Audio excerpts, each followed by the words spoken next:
Hello guys, आज जो drama मैं एक्सप्लेन करने जा रही हूँ इसका नाम स्ट्रॉन्गर नामसुन है। इस ड्रामे की स्टोरी एक लड़की पर बेस्ड है जो कि बहुत ही ज्यादा स्ट्रांग होती है। इस ड्रामे के फर्स्ट एपिसोड को ही देखकर आइडिया हो जाता है कि आगे चलकर ये ड्रामा बहुत ही ज्यादा एंटरटेनिंग होगा। तो चलिए ड्रामे की स्टोरी को शुरू करते हैं। फर्स्ट एपिसोड के स्टार्ट में हम देखते हैं मंगोलिया का इलाका होता है। 2013 का टाइम होता है। यहाँ पर एक रेसलिंग कंपटीशन हो रहा होता है। एक रेसलर जो यहाँ पर हर साल अपने कंपेटिटर को हराकर खुद जीत जाता है, जिससे आज तक कभी भी कोई नहीं जीत सका। आज इसका मुकाबला करने के लिए जो आया हुआ है, सब लोग इसको देखकर चौंक जाते हैं क्योंकि वो कोई और नहीं बल्कि एक 12-13 साल की एक छोटी सी बच्ची है। ये पहलवान भी उसका मजाक उड़ाता है। वो कहता है तुम इतनी छोटी सी बच्ची और तुम मुझसे मुकाबला करने के लिए आई हो। पहलवान इस पर हंस ही रहा होता है कि लड़की उसे उठाकर दूर फेंक देती है और इसकी अच्छी खासी धुलाई करती है। इस लड़की का नाम नामसुंग है और ये इस ड्रामे की मेन लीड कैरेक्टर है। इस हट्टे कट्टे पहलवान को हराने के बाद तो ये लड़की मंगोलिया में रातों रात मशहूर हो जाती है। सीन यहाँ से कोरिया में शिफ्ट होता है और हमें एक आदमी दिखाया जाता है जो कि असल में इस स्ट्रॉन्ग लड़की यानी नामसुंग का डैडी होता है और वो एक न्यूज़पेपर के ऑफिस में बैठा हुआ होता है और वो उनसे कहता है कि मेरी बेटी ढूंढने में मेरी हेल्प की जाए। मेरी गलती थी कि मैं उसे अपने साथ मंगोलिया लेकर गया था और वो वहाँ पर जाकर गुम हो गई। जर्नलिस्ट इससे पूछता है आपकी बेटी का नाम क्या है और इसके अलावा आइडेंटिटी के लिए कुछ निशानियां भी बता दे जिनसे हमें आसानी हो कि हम उसको ढूंढ सके। जिस पर उसका डैडी उसका नाम नामसुंग बताता है। इसको कुछ पिक्स भी दिखाता है। मेन कैरेक्टरिस्टिक के तौर पर बताता है कि वो बहुत ही ज्यादा यानी कि एक्स्ट्रा स्ट्रॉन्ग है। अगले सीन में हमें नामसुंग की माँ को दिखाया जाता है जो कि बहुत ही सक्सेसफुल बिजनेस वुमेन होती है। वो भी नामसुंग के लिए बहुत ही ज्यादा परेशान होती है कि उसकी बेटी इस वक्त पता नहीं कहाँ होगी, किस हाल में होगी। जिस पर इसका सेक्रेटरी से कहता है कि क्यों ना हम लोग एक स्ट्रेंथ कंपटीशन ऑर्गेनाइज करें जिसमें 12-13 साल की लड़कियों को हम मौका देंगे कि वो अपनी स्ट्रेंथ को प्रूव कर सके और सब लड़कियां एशिया की ही होंगी और विनर के लिए अच्छा खासा बिलियन में इनाम होगा और जो भी लड़की इस कंपटीशन को जीतेगी वो नामसुंग ही होगी। जिस पर नामसुंग की माँ तो बहुत ही ज्यादा खुश हो जाती है। इससे वो आइडिया बहुत ही ज्यादा पसंद आता है और अपनी खोई हुई बेटी को वापस पाने की उम्मीद भी नजर आती है। अगले सीन में हम देखते हैं नामसुंग अपनी पिक्चर्स को कैप्चर करवा रही होती है क्योंकि मंगोलिया के बहुत बड़े पहलवान को इसने डिफीट जो किया है तो लोग इसकी फोटोज को खींचने के लिए बेचैन हो रहे हैं। नामसुंग के दिमाग में पास्ट का सीन अपेयर होता है। सीन फिर से नामसुंग की डैडी पर शिफ्ट हो जाता है। वो न्यूज रिपोर्टर को अभी भी बता रहा होता है कि उसकी वाइफ भी उसकी बेटी की तरह बहुत ही ज्यादा स्ट्रॉन्ग है। अगले सीन में हमें नामसुंग की माँ को दिखाया जाता है। इसके पास 2 आदमी आते हैं। वो बहुत बोंगी और ऊटपटांग किस्म की बातें करते हैं।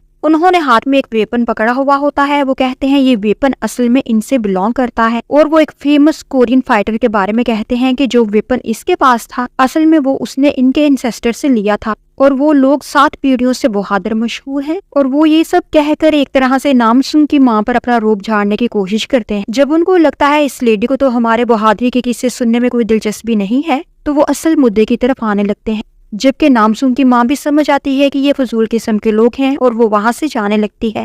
जब वो इसके पाँव को पकड़कर कहता है मेरी वाइफ बीमार है, उसकी सर्जरी के लिए मुझे कुछ पैसे दे दो। नामसुंग की माँ उसे पैसे दे देती है और लॉकर में इतने ज्यादा पैसे देखकर ये दोनों आदमी इसको थ्रेट करने लगते हैं और इसको गधी कहकर पुकारते हैं। नामसुंग की माँ इस आदमी के पैर पर लात मारती है। इसका पाँव फर्श में ही धंस जाता है। फिर उसी वेपन से वार करके इसके दूसरे पाँव की हड्डियों को तोड़ देती है और दूसरे आदमी के दांतों को भी तोड़ देती है और कहती है तुम दोनों की जुर्रत कैसी हुई मुझे गधी कहने की। और अच्छी खासी पिटाई करने के बाद वो दोनों को वहाँ से भगा देती है। सीन दोबारा से नामसुंग के डैडी पर शिफ्ट होता है। वो न्यूज रिपोर्टर को बता रहा होता है कि मेरी बेटी की तरह मेरी वाइफ भी बहुत ही ज्यादा स्ट्रॉन्ग है। ये स्ट्रॉन्गनेस इनकी फैमिली की औरतों में पिछले 500 साल से शिफ्ट हो रही है। न्यूज़पेपर मैन पूछता है कि आपकी अपनी बीवी के साथ पहली मुलाकात कैसे और कब हुई थी। जिस पर नामसुंग का डैडी कहता है मेरी इससे पहली मुलाकात 1999 में हुई थी। तब मेरी बीवी एक छोटा सा सूप रेस्टोरेंट चलाती थी लेकिन वो इतनी ज्यादा इंटेलिजेंट थी कि चंद ही दिनों में इसने अच्छा खासा खुद को एस्टेब्लिश कर लिया था और मैं एक बैंक पर्सन था। मैं इसके रेस्टोरेंट पर आकर पैसे कलेक्ट किया करता था।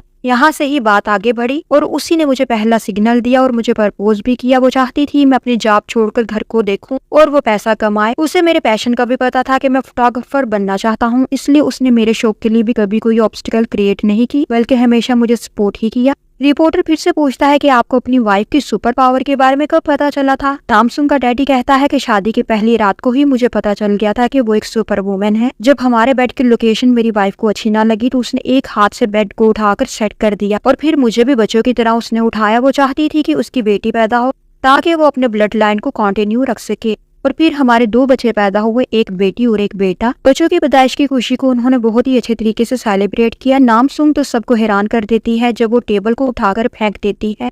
सब लोग हैरान और परेशान हो जाते हैं कि इतनी छोटी सी बच्ची और इसने ये क्या कर दिया। लेकिन नामसुंग की माँ तो ये देखकर खुश हो जाती है। वो जानती है कि ये सब इनके ब्लड लाइन की वजह से है।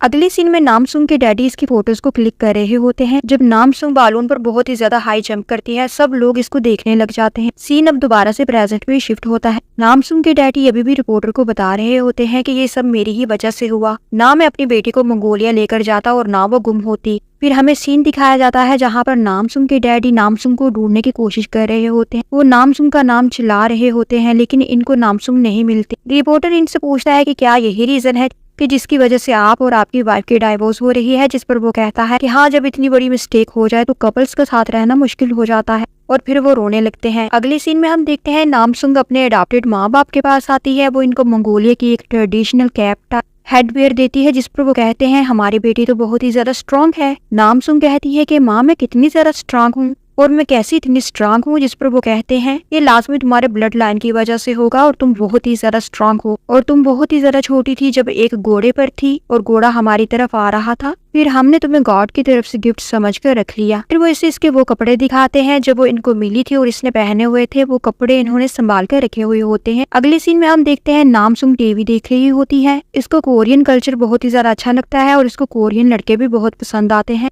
तभी इसका सुतेला डैडी इसको खाना देकर जाता है। तभी टीवी पर गैंग नाम पुकारा जाता है। गैंग नाम के पुकारे जाने की वजह से इसके माइंड में फ्लैशबैक हिट करता है और इसे याद आता है कि इसका नाम नामसुंग है। वो भागती हुई अपनी माँ के पास आती है और उनको बताती है कि इसे याद आ गया है कि इसका नाम क्या है। इसका नाम नामसुंग है और वो कोरिया से ताल्लुक रखती है और अब वो कोरिया जाना चाहती थी अपने माँ बाप को ढूंढने के लिए। इसकी अडॉप्टेड माँ परेशान हो जाती है पर नामसुंग कहती है आप परेशान ना हो क्योंकि मैं जानती हूँ हम लोग बहुत ही ज्यादा पुअर हैं और कोरिया जाना अफोर्ड नहीं कर सकते और वैसे भी अभी मैं बहुत छोटी हूँ। जब मैं बड़ी हो जाऊंगी और कोरियन जुबान भी सीख लूंगी तभी मैं जाऊंगी। फिर नामसुंग दिन रात पढ़ने लिखने में लग जाती है, घुड़सवारी भी करती है, भेड़ों को चराती है और दिन गुजरते जाते हैं और वो 22 साल की हो जाती है। एक दिन इसका अडॉप्टेड डैड इससे कहता है अब तुम बड़ी हो गई हो, तुम्हें कोरिया जाना चाहिए। इस पर वो कहती है मैं आपको और माँ को छोड़कर नहीं जा सकती। जिस पर इसका डैडी कहता है हमारी फिक्र करने की तुम्हें जरूरत नहीं, हम यहाँ पर बिल्कुल ठीक है और मैं चाहता हूँ तुम पहले शादी करो फिर अपने शोहर के साथ जाओ ताकि वो तुम्हारा ख्याल रखने वाला हो। जिस पर वो कहती है शादी तो मैं कोरियन लड़के से ही करूंगी और अपने लिए ऐसा लड़का ढूंढूंगी जो हमेशा मेरा ख्याल रखेगा। तो वो कहती है शादी तो मैं कोरियन लड़के से ही करूंगी और अपने लिए ऐसा लड़का ढूंढूंगी जो हमेशा मेरा ख्याल रखेगा। अगले सीन में हम देखते हैं स्ट्रेंथ कंपटीशन को इनिशिएट कर दिया जाता है। इस कंपटीशन के 3 लेवल होते हैं और बहुत सी लड़कियों ने इस कंपटीशन में पार्टिसिपेट किया होता है। पहले लेवल में इनको कम वेट पर कराया जाता है, दूसरे लेवल में वेट को थोड़ा सा बढ़ा दिया जाता है, थर्ड लेवल में 120 kg का वेट सबको दिया जाता है जिसे सिर्फ एक ही लड़की कैरी कर सकती है। और नामसुंग की माँ को तो लगता है बस यही मेरी बेटी है। एक आदमी नामसुंग के डैडी से कहता है कि क्या ये आपकी बेटी है, जिस पर वो कहता है नहीं, ये बिल्कुल भी मेरी बेटी नहीं हो सकती क्योंकि मेरा दिल कह रहा है कि ये मेरी बेटी नहीं है। अगले सीन में हम देखते हैं एक रूम में डाइनिंग टेबल को मुख्तलिफ खानों से सजा दिया गया होता है और जीतने वाली लड़की को नामसुंग की माँ खाना खिला रही होती है। वो बहुत ही ज्यादा एक्साइटमेंट से खाना खाती है। नामसुंग की माँ से पूछती है तुम कहाँ से आई हो, जिस पर वो बताती है मुझे मंगोलिया से लेबनान भेज दिया गया था और मैं वहाँ पर एक ऑर्फन हाउस में रहा करती थी क्योंकि जब मैं 5 साल की थी तो एक शिप पर मैं मंगोलिया गई थी और वहीं पर मैं खो गई थी और अपना पेट पालने के लिए मैं लेबर का काम किया करती थी क्योंकि इसके अलावा मेरे पास कोई और कैपेसिटी नहीं है और ना ही मेरे पास कोई स्किल है। जिस पर नामसुंग की माँ को लगता है ये सारी निशानियां तो प्रूव करती हैं कि यही नामसुंग है। वो आंखों में आंसू लिए अपने शोहर को कॉल करके कहती है आज हम सब मिलकर फैमिली डिनर करेंगे। अगले सीन में हम देखते हैं 2 आदमी आपस में बात कर रहे होते हैं। एक आदमी कहता है शुक्र है 10 साल इतना ज्यादा ढूंढने के बाद नामसुंग को उसकी बेटी मिल ही गई। जिस पर पहला आदमी कहता है मुझे नहीं लगता कि ये इनकी बेटी होगी क्योंकि उन्होंने अपनी बेटी को ढूंढने के लिए उसकी सारी डिटेल्स मीडिया को और हर तरह के टीवी चैनल्स को और न्यूज़पेपर को दे रखी थी, तो कोई भी इनको फूल बना सकता है। पर दूसरा आदमी कहता है कि कोई बात नहीं, ये लड़की इनकी बेटी है या नहीं ये बात डीएनए रिपोर्ट टेस्ट से साबित हो जाएगी। जिस पर पहले वाला आदमी कहता है नामसुंग की कैरेक्टरिस्टिक वाले ब्लड लाइन के लिए डीएनए टेस्ट काम नहीं करेगा। अगली सीन में हम देखते हैं नामसुंग बुक्स में कोरियन लड़कों की पिक्स को देख रही होती है। वो खुद से ही बात कर रही होती है कि कल को मुझे देखकर बहुत से कोरियन लड़के आपस में झगड़ा करेंगे, और वो मुस्कुराने लगती है। इतने में दो भेड़ फैलाकर भागती हैं। ये दोनों भेड़ों को ऐसे पकड़ती है जैसे हम शॉपिंग बैग्स को पकड़ते हैं, इतना इजीली, और इन भेड़ों को वापस रिवर में आकर छोड़ देती है। अगले सीन में हम देखते हैं सारी फैमिली डिनर कर रही होती है। नामसुंग की ग्रैनी अपनी बेटी से कहती है तुम इतनी ज्यादा शोर कैसे हो कि वो लड़की नामसुंग ही है। जिस पर नामसुंग की माँ कहती है इतना वेट उठाना हमारी फैमिली के अलावा किसी औरत के बस की बात नहीं। और फिर वो जो बैकग्राउंड बता रही है कि वो पहले मंगोलिया में थी, फिर वो लेबनान गई, तो मुझे यकीन है कि वो नामसुंग ही है। जिस पर नामसुंग का डैडी कहता है कि वो नामसुंग नहीं है, कि मेरा दिल कह रहा है कि वो नामसुंग नहीं है। जिस पर वो कहता है कि नामसुंग के पाँव पर एक मार्क था जब वो बहुत ही ज्यादा छोटी थी। छत से छलांग लगाने की वजह से उसका पाँव जख्मी हो गया था और ये मार्क अभी भी इसके पाँव पर होगा। जिस पर इसकी माँ को तो गुस्सा आ जाता है। वो उठ खड़ा होती है और अपने शोहर से झगड़ा करने लगती है कि मेरी बेटी छत से गिर गई और तुमने मुझे बताया तक नहीं, और तुमने मेरे बच्चों का ख्याल क्यों नहीं रखा। नामसुंग का डैडी कहता है बच्चों का ख्याल तो तुमने भी रखना था और तुमने भी नहीं रखा, और तुम सिर्फ पैसा कमाने के चक्कर में रही, इसलिए तुम्हारा बेटा अपने माँ की मोहब्बत के लिए क्रेविंग करता करता खाने के लिए क्रेविंग करने लगा और खा खा कर पिग की तरह मोटा होता गया। और फिर सबकी कन्वर्सेशन का टॉपिक नामसुंग के बजाय उसका भाई बन जाता है, बल्कि उसके भाई का मोटापा बन जाता है, जिससे उसका भाई सबको टोकर कहता है कि मेरे बारे में बात ना करो, मैं अनकंफर्टेबल महसूस कर रहा हूँ। इवेंचुअली उसकी माँ कहती है तुम लोग मानो या ना मानो, मैं इस लड़की को ही नामसुंग मानूंगी। अगले सीन में हम देखते हैं नामसुंग मिरर के सामने होती है और अपना नाम पुकारती है और कहती है मेरा नाम नामसुंग है, और खुशी खुशी आंखों में कोरिया जाने के लिए ख्वाब लेकर सो जाती है। अगले सीन में हम देखते हैं नामसुंग की माँ इस लड़की के रूम में आती है और इसके पैर पर मार्क को चेक करती है कि क्या इसके पैर पर निशान है भी कि नहीं, और वो ये देखकर हैरान रह जाती है कि इसके पाँव पर तो वाकई में निशान होता है। और अब तो इसको बिल्कुल यकीन आ जाता है कि ये इसकी ही बेटी है। वो इसे लाड करती है, प्यार करती है, गले से लगा लेती है। यहाँ पर नामसुंग घबरा कर उठ जाती है। अगली सुबह खाना खाने के लिए सब इकट्ठे होते हैं। ये लड़की नामसुंग के भाई को खाना खाने में भी पीछे छोड़ देती है और इतना ज्यादा खाना खाती है कि सब लोग इसको देखकर हैरान परेशान हो रहे होते हैं। और यहाँ पर रियल नामसुंग के घर पर भी आज स्पेशल डिश पकती है। वो कहती है माँ आज कोई खास दिन है। जिस पर इसकी माँ कहती है कि हाँ आज तुम्हारा हमारे साथ यानी मंगोलिया में लास्ट डे है, कल तुम कोरिया के लिए जा रही हो जिसके लिए हमने सब भेड़ों को सेल कर दिया है। नामसुंग बाहर आती है जहाँ पर इसका घोड़ा मर चुका होता है। इसको अपने घोड़े से बहुत ही ज्यादा प्यार था, वो बहुत ही ज्यादा रोती है। अगले सीन में हम देखते हैं वो उदास खड़ी हुई होती है और जो बैल इसके घोड़े की थी वो इसे फेंक देती है, जो सीधा कोरिया में आकर एक आदमी की खोपड़ी को हिट करती है, जो असल में एक पुलिस ऑफिसर होता है। वो इधर उधर देखता है कि ये कहाँ से आई, लेकिन इसको तो कोई भी नजर नहीं आता।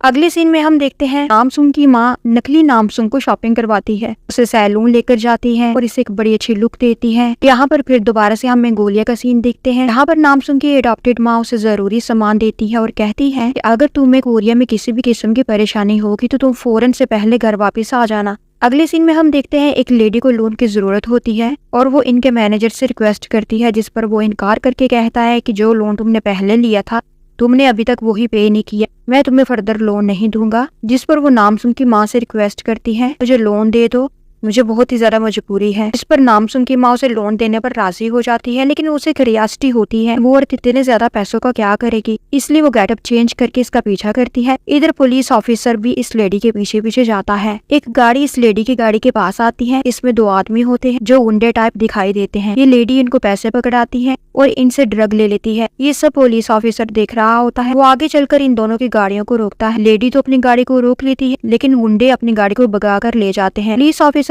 पुलिस डिपार्टमेंट को कॉल करके इन गुंडों की गाड़ी को रोकने की इत्तला देता है, जबकि यहाँ पर नामसुंग की माँ पहले ही इन गुंडों की गाड़ी को रोक चुकी हुई होती है। इतनी देर में पुलिस ऑफिसर भी उसी जगह पर आ जाता है। वो देखकर हैरान हो जाता है कि ये क्या औरत है जो गाड़ी को फ्लिप कर रही होती है। फिर वो अपने डिपार्टमेंट में वापस आता है। सब इसको कंग्रेट्स कहते हैं कि तुमने गुंडों को पकड़ा, जिस पर वो कहता है कि ये काम मैंने नहीं किया बल्कि किसी और ने किया है। वो अभी अपनी बात को मुकम्मल नहीं कर पाता कि इसे एयरपोर्ट पर जाने के ऑर्डर मिलते हैं। अगले सीन में हम देखते हैं नामसुंग बहुत ही ज्यादा एक्साइटमेंट के साथ जहाज पर सवार हो रही होती है। इधर जहाज को लैंडिंग में प्रॉब्लम हो रही होती है, मुसाफिर डर जाते हैं। वही नामसुंग बिना डरे जहाज का दरवाजा खोलकर कूद पड़ती है और व्हील्स को हाथों से पकड़कर जोर लगाती है ताकि प्लेन रुक जाए।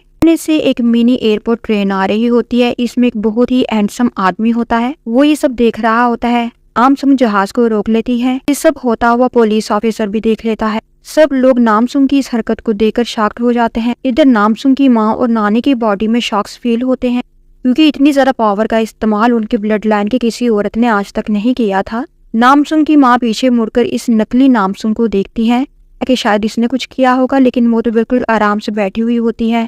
कहीं पर इसकी बॉडी तो बिल्कुल कॉम होती है, जिससे इसको डाउट होता है कि शायद ये इसकी बेटी यानी नामसुंग ना हो। अगले सीन में हमें एयरपोर्ट पर पुलिस ऑफिसर जिसका नाम ही सिक है उसको दिखाया जाता है। वो नामसुंग के सामान की तलाशी ले रहा होता है। वो इसकी वॉन्ट यानी छड़ी को देखने लगता है, जो कि इससे बड़ी अनयूजुअल सी दिखाई देती है, जिस पर नामसुंग कहती है ये मेरे पास एक वाइटल सोर्स है जिसकी मदद से मैं अपनी माँ को ढूंढ सकूंगी, और ये तो मैं तुम्हें कभी भी नहीं दूंगी। ही सिक इससे उस वॉन्ट को छीनने लगता है, तो वो इसको नहीं ले पाता। वो अपने दोनों हाथों से जोर लगा देता है, लेकिन वो फिर भी इस वॉन्ट को नामसुंग के हाथों से नहीं छुड़ा पाता। इससे लगता है कि हो सकता है ये लड़की आम लड़की ना हो। फिर वो उससे कहता है कि मैं तुम्हारी माँ को ढूंढने में तुम्हारी हेल्प करूंगा, ये तुम मुझे दे दो। जिस पर नामसुंग इससे प्रॉमिस लेती है और उसे वो वॉन्ट दे भी देती है। अगले सीन में नामसुंग एक अपार्टमेंट में आ जाती है और एक एजेंट से 3 महीने के लिए अपार्टमेंट रेंट पर ले लेती है, लेकिन इसे पता नहीं होता ये एजेंट तो असल में एक फ्रॉडिया है। एनीवे वो बहुत ही ज्यादा खुश होती है और एक रात को अपने अपार्टमेंट की बिल्डिंग पर खड़ा होकर ऊंची ऊंची आवाजें लगाती है, अपनी माँ को पुकारती है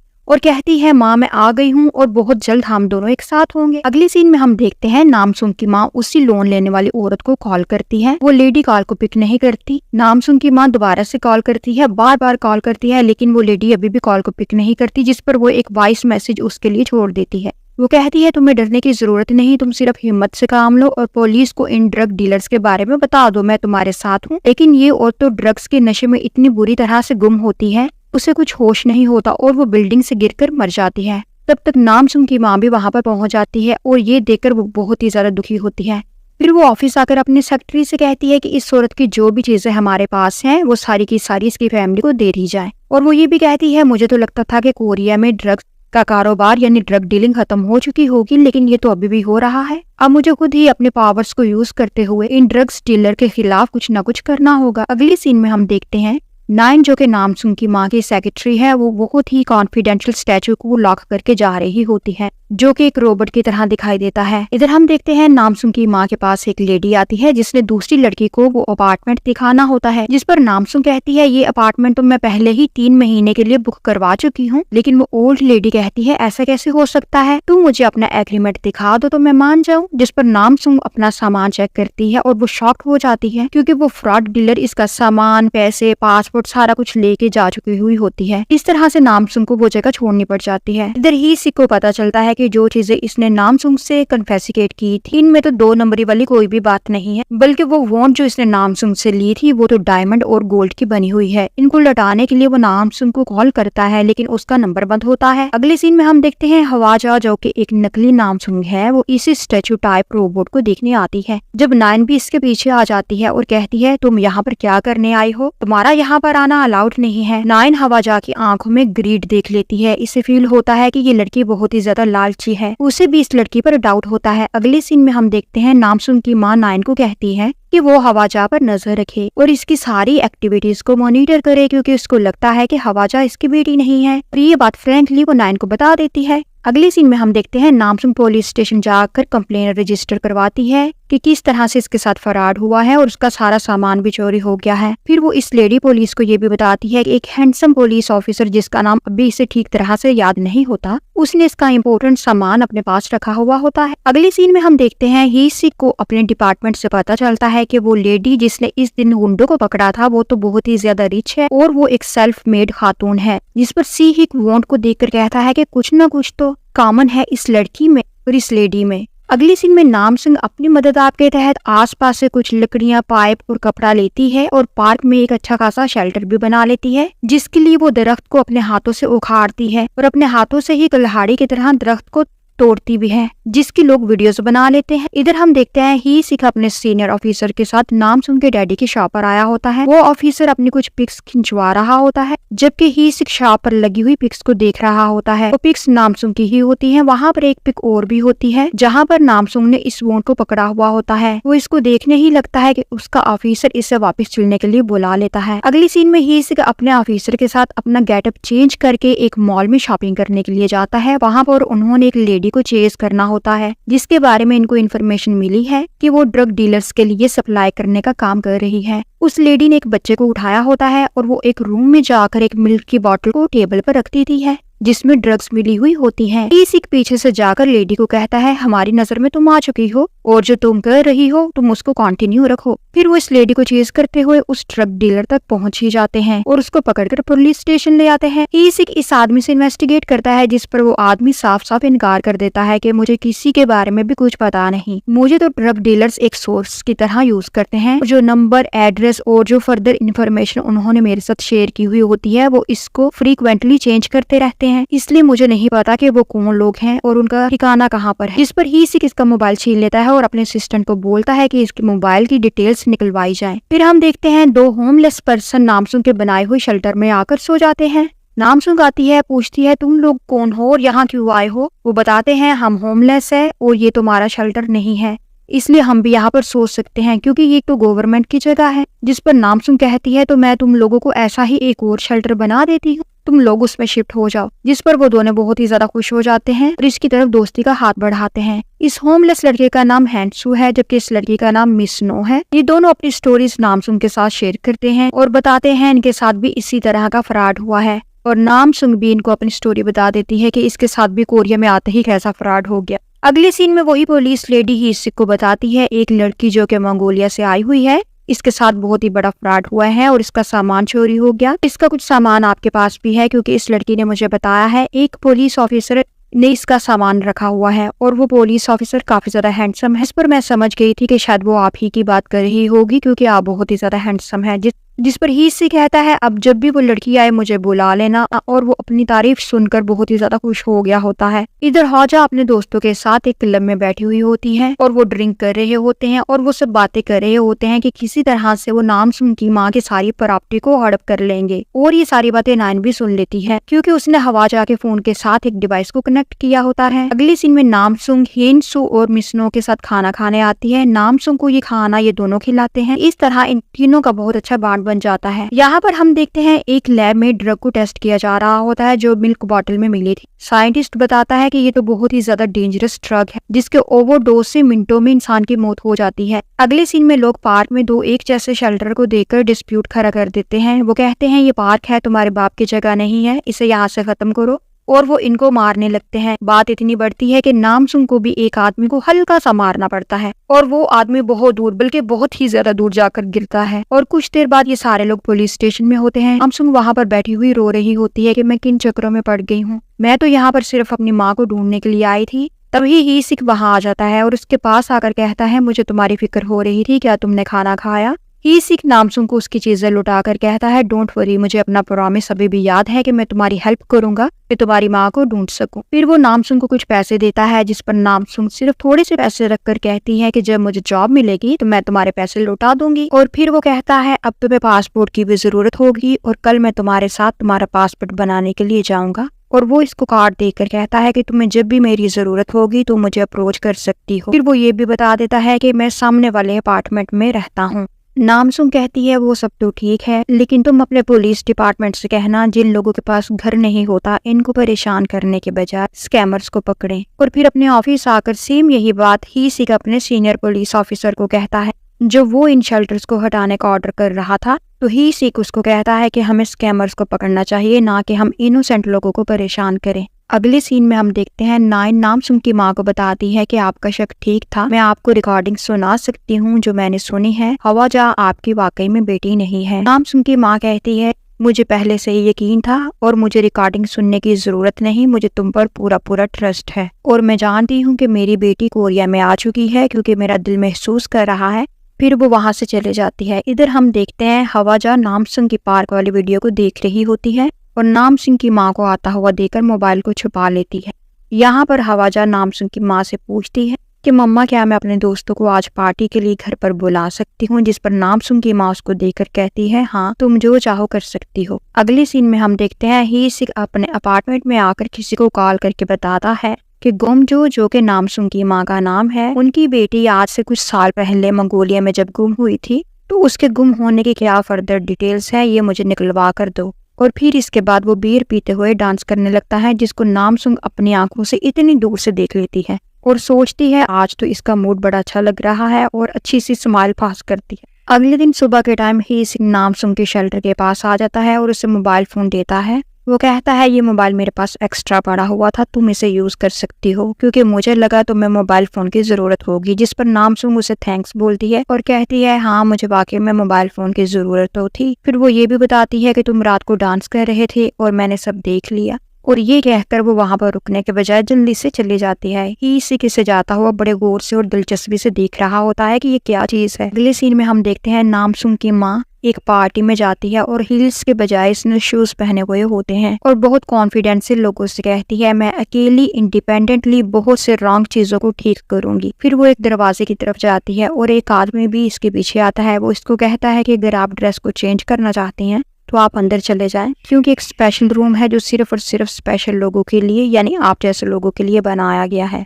ही एक नामसिंग को कॉल करके कहता है कि पासपोर्ट बनवाने के लिए तो मैं अपनी पिक बनवानी चाहिए, जिस पर वो ओके कहकर कॉल को काट देती है। किसी की तो बात अभी कंप्लीट ही नहीं होती, वो बात कर ही रहा होता है कि नामसिंग ने तो कॉल कब की काट दी हुई होती है। वो यहाँ पे हैरान होता है। ये सीन बहुत मजे का था। फिर अगले सीन में हम देखते हैं नामसुंग अपने डैड की शॉप पर आती है अपनी पिक बनवाने के लिए। वो अपने डैड की शॉप पर आकर उनको बोलती है कि मुझे पिक बनवानी है, जिस पर वो कहते हैं कि ये तो मेरा ऑफ टाइम है, मैं शॉप बंद करके जाने लगा हूँ, तुम कल आ सकती हो। नामसुंग जाने ही लगती है जब वो इसको देखकर रोक लेकर लाना, लेकिन जैसे ही नामसुंग के फेस को देखते हैं तो कहते हैं नहीं नहीं तुम जाओ नहीं बल्कि अंदर आओ, मैं फोटो खींच देता हूँ। तभी नामसुंग को पुलिस डिपार्टमेंट की तरफ से कॉल आती है। वो बताते हैं कि तुम्हारा जो सामान पासपोर्ट और दूसरी चीजें स्कैमर लेकर भागी थी वो सारे का सारा सामान मिल गया है, जिस पर नामसुंग खुश हो जाती है। अब इसे नया पासपोर्ट बनवाने की जरूरत भी नहीं रहती। वो मिस्टर बोंगजो जो कि नामसुंग के डैडी का नाम है इनको थैंक्स बोलकर चले जाती है और मिस्टर बोंग को पता नहीं क्यों लगता है कि ये मेरी खोई हुई बेटी यानी नामसुंग है। अगले सीन में नामसुंग पुलिस स्टेशन पहुंच जाती है। इसे इसका सामान तो मिल जाता है लेकिन वो लेडी इसके सारे पैसे उड़ा चुकी हुई होती है। इसे इसके पैसे नहीं मिलते। इतनी देर में एक और लेडी वहां पर आ जाती है। वो नामसुंग पर सू का केस करती है क्योंकि जिस आदमी को नामसुंग ने पार्क में मारा था उसकी हालत बहुत ही ज्यादा मिजरेबल होती है, जिसके लिए उसकी मेडिकल ट्रीटमेंट का बिल नामसुंग को ही पे करना पड़ता है। वो मान जाती है। वो कहती है मैं पार्ट टाइम जॉब करूंगी और बिल को पे कर दिया करूंगी और कहती है जैसे ही तुम्हारा हस्बैंड ठीक होगा मैं उस पर भी केस करूंगी क्योंकि उसने पहले मेरे दोस्तों को मारा था और मुझे सेल्फ डिफेंस के लिए सिर्फ और सिर्फ अपनी एक फिंगर को यूज करना पड़ा और इसका ये हाल हो गया। अगर मैं इसे 2 उंगलियां लगाती तो वो तो मर ही जाता। सारा पुलिस डिपार्टमेंट इसे देखने लगता है कि ये इतनी सूखी सड़ी सी लड़की इतनी स्ट्रॉन्ग कैसे हो सकती है। फिर वो वहां से जाने लगती है। ये इसे कहता है तुम ऐसे कैसे जा सकती हो, जिस पर वो कहती है तो क्या मुझे गाना गाते हुए जाना चाहिए, और सच में वो गाना गाते हुए डांस करती हुई जाने लगती है। ईसिक भी इसके पीछे पीछे जाता है। वो इससे कहता है सबसे पहले तो तुम मुझे ये बताओ कि तुम इतनी स्ट्रॉन्ग कैसे हो, फिर ये बताओ कि क्या तुम्हें डर नहीं लगता। अगर ऐसे ही तुम लोगों के साथ झगड़ा करती रही तो दिन में 4-4 5-5 बार तुम्हें पुलिस स्टेशन के चक्कर लगाना पड़ेंगे और तुम्हें लोगों के साथ पोलाइटली बिहेव करना ही होगा।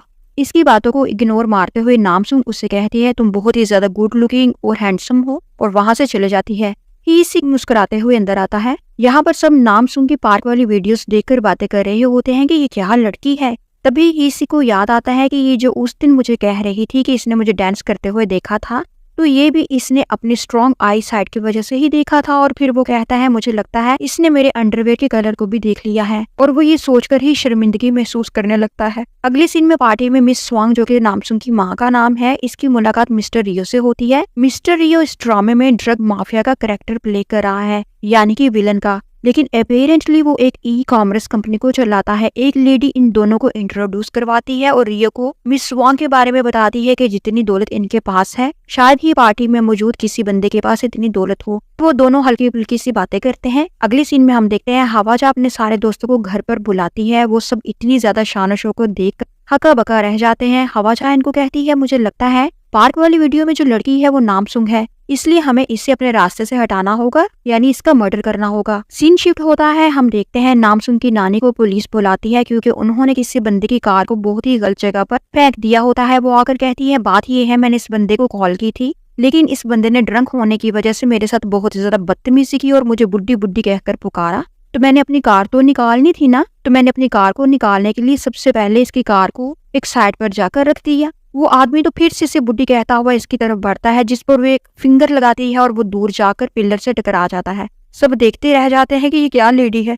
फिर वो सीसीटीवी कैमरा में देखते हैं कि कैसे इस लेडी ने अपने हाथों से इतनी हैवी कार को उठाकर साइड पर रखा था। वो सब के सब हैरान और परेशान हो जाते हैं। फिर वो पुलिस डिपार्टमेंट को अपना कार्ड दिखाती है। एक पुलिस वाला इसको पहचान जाता है तो कहता है आप तो बहुत ही ज्यादा रिच लेडी हैं। फिर ये कहती है कि केस तो इस बंदे पर मुझे करना चाहिए, इसने वर्बली मुझे अब्यूज किया। अगले सीन में हमें 1983 का टाइम दिखाया जाता है। कुछ गुंडे सिविल सोसाइटी में आकर लोगों को परेशान करते हैं। जब नामसुन की नानी जवान हुआ करती थी वो वहाँ पर आकर सब लोगों को बचाती है और गुंडों की अच्छी खासी पिटाई करती है। इसे देखकर सब लोगों के होश ही उड़ जाते हैं कि ये क्या खातून है। अगले सीन में हम देखते हैं पुलिस स्टेशन में एक आदमी हीरो की तरह एंट्री लेता है और बुंग सू को पुकारता है और इसका नाम आनमिन है और ये बुंग सुन का होने वाला हस्बैंड है। बुंग सुंग ने कुछ आदमियों को बहुत बुरी तरह से पीटा होता है क्योंकि वो डॉग्स को टॉर्चर कर रहे थे और उनको डॉग फाइट रिंग में सेल करने के लिए चोरी करके ले भी जा रहे थे। बुंग सू इस ड्रामे यानी स्ट्रॉन्ग गर्ल नामसुन के फर्स्ट सीजन की हीरोइन है। अगर आपने इसका फर्स्ट सीजन देखा होगा तो आपको याद होगा कि ये कौन है। नामसुन की नानी भी इधर ही आ जाती है।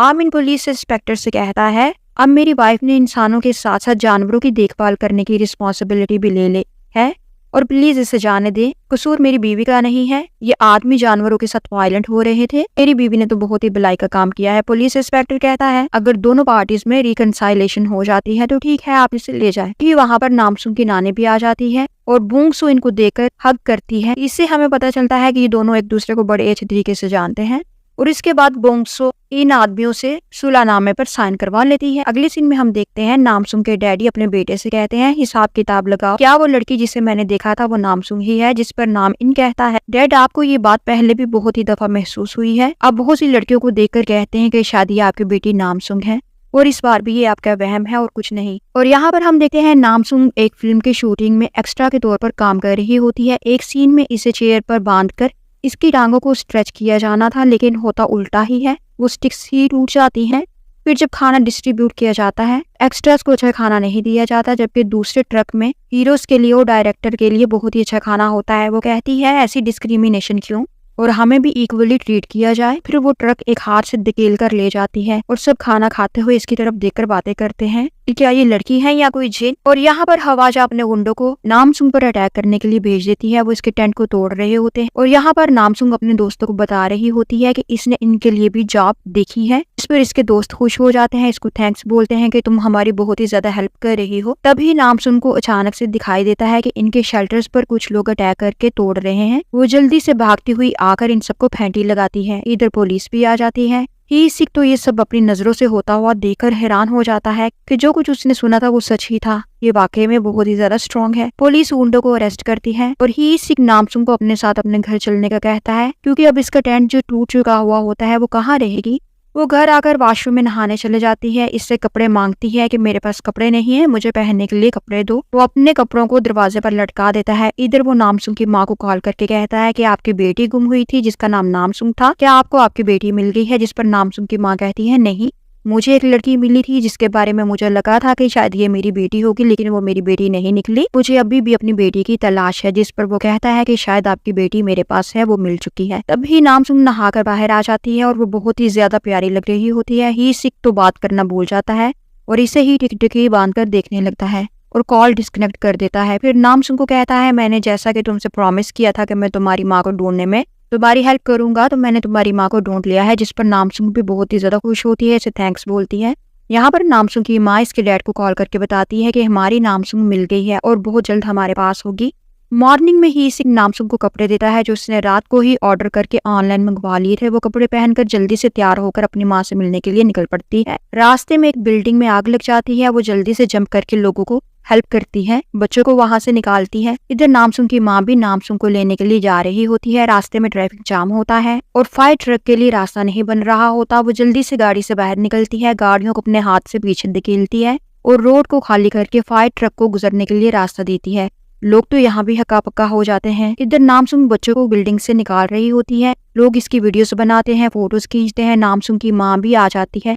वो नामसुन को बिल्डिंग पर से जंप लगाता देखती है। इससे पता चल जाता है कि ये मेरी बेटी है। वो एक आयरन लैडर को उखाड़ती है, इसे दीवार के साथ लगाकर बिल्डिंग पर आ जाती है। आगे नामसुन अपनी माँ को देखती है, इसकी आंखों में आंसू आ जाते हैं। इससे पता चल जाता है कि यही मेरी माँ है। तभी ब्लास्ट होता है और नामसुन बिल्डिंग से नीचे गिर जाती है और यही पर एपिसोड 3 का एंड हो जाता है।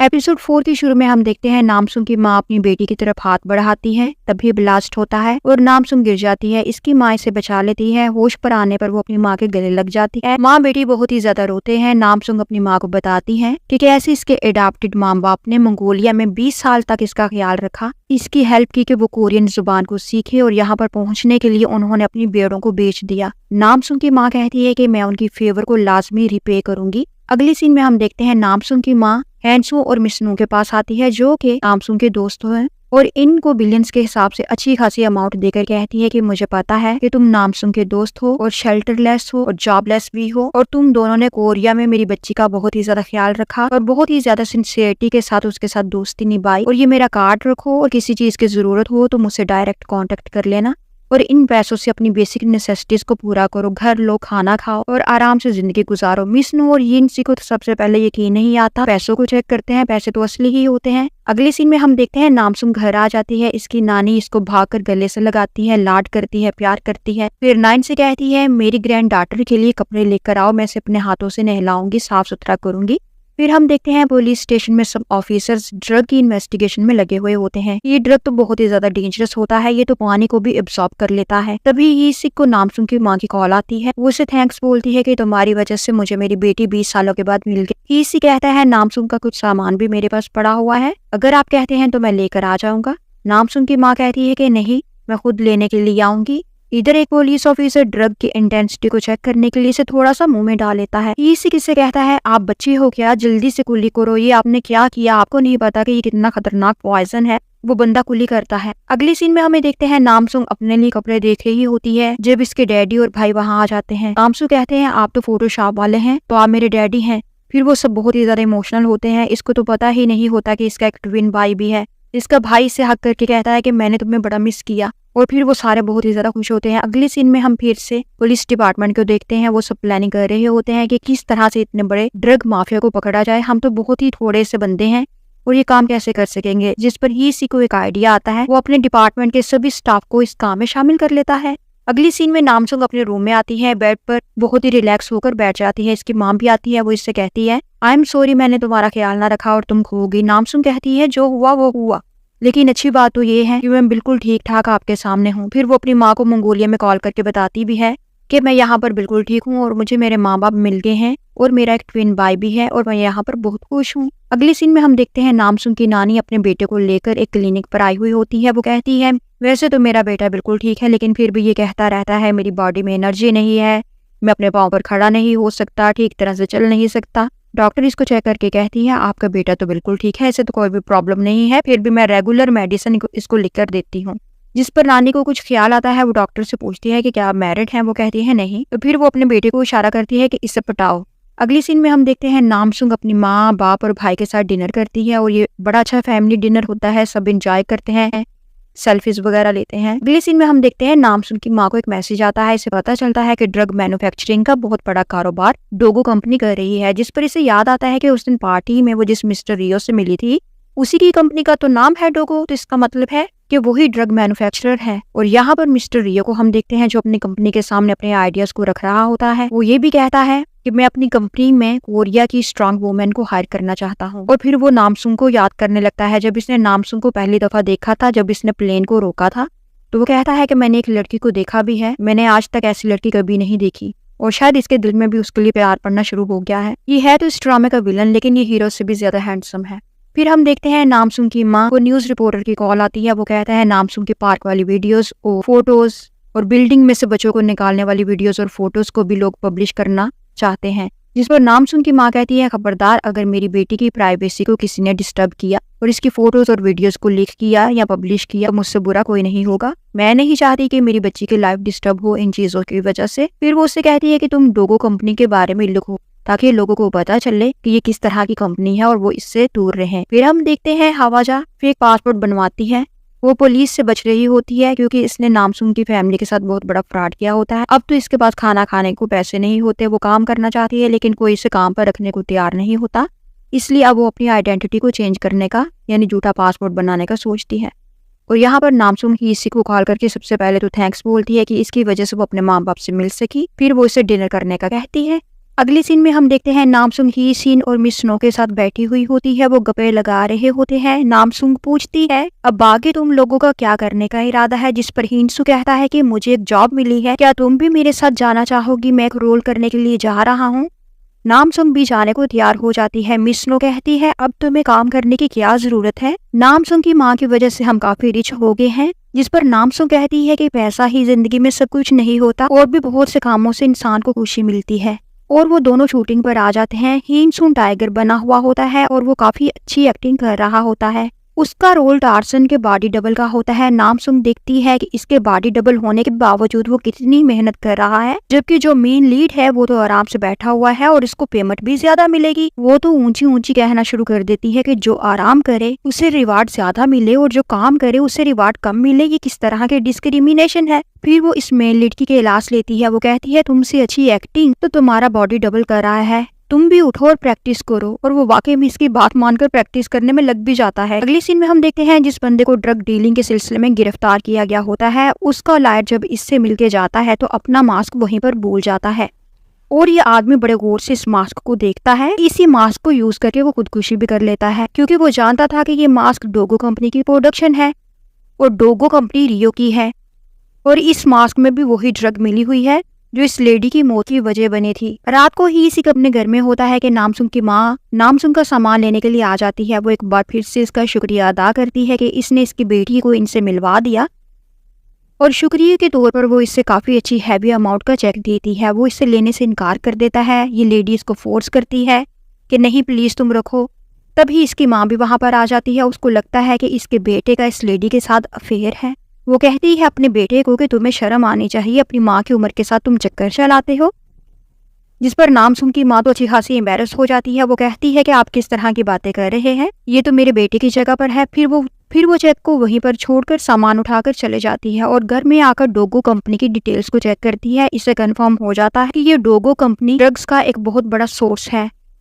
वो फौरन ही इसी को एक मैसेज करवाती है और डोगो कंपनी के बारे में इन्फॉर्म करती है। इनमें हम देखते हैं अगले सीन में हम देखते हैं हवाजा एक फेक आइडेंटिटी कार्ड के लिए अप्लाई करती है और जिस बंदे को वो इस काम के लिए अप्रोच करती है वो बंदा ऐसे ही इलीगल काम करने में मशहूर है। यहाँ पर नामसुंग अपने बाल कटवा रही होती है। ये बिल्कुल नए गेटअप के साथ सामने आती है और बहुत ही क्यूट लग रही होती है। इसकी माँ इसको देखकर बहुत ही ज्यादा खुश होती है। वो कहती है नामसुंग मैं चाहती हूँ कि अब तुम स्कूल में एडमिशन ले लो। नामसुंग कहती है मुझे पढ़ाई करना जरा भी अच्छा नहीं लगता। जिस पर उसकी माँ कहती है कि मुझे भी पढ़ाई करना बिल्कुल अच्छा नहीं लगता था, लेकिन तुम्हें पढ़ाई करना होगी क्योंकि कल को मेरे बिजनेस को तुम ही ने हैंडल करना है। और इसके अलावा एक और बात मैं तुम्हें बताना चाहती हूँ कि जो पावर्स हम सब के पास हैं, यानी कि हमारी फैमिली की औरतों के पास हैं, अगर हम इन पावर्स को अच्छे कामों पे स्पेंड करें तो हमारी पावर्स इंक्रीज होंगी। और अगर हम अपनी पावर्स को बुरे कामों के लिए यूज करेंगी तो हमारी पावर्स को खत्म कर दिया जाएगा। और मैं चाहती हूँ कि तुम हमेशा अच्छे काम करो, अपनी पावर्स को इस्तेमाल करते हुए गरीब लोगों की, हेल्पलेस लोगों की मदद करो।